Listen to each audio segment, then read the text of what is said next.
Well, I mean, that was always my dream my first company was Oculus. And so like that was my dream, was to just fully feel like you were inside of the video game, completely forget about How old the were real you world. when you started working there?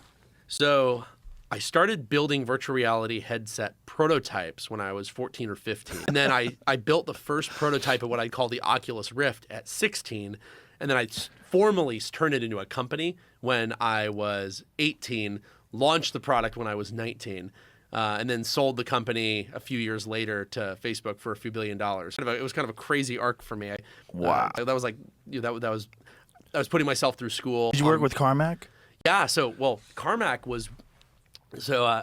John Carmack was one of my heroes growing up. Love that dude. And it was one of these crazy things where the universe kind of brought us together. I was working on my VR technology, and nobody was paying attention to VR back then. It was kind of a crazy person thing. Nobody was paying attention to what I was doing, but I was posting about it on this internet forum.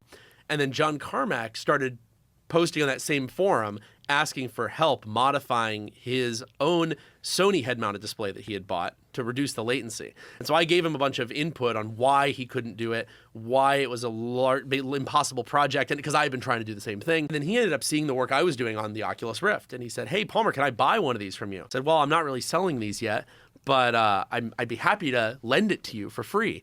And so I sent it to him. He ended up writing a review and posting it on his blog and said it was the best VR experience the world has ever seen. He introduced me to Sony. They tried to hire me to run their VR research and development lab. I turned them down. They doubled the offer. I turned that down.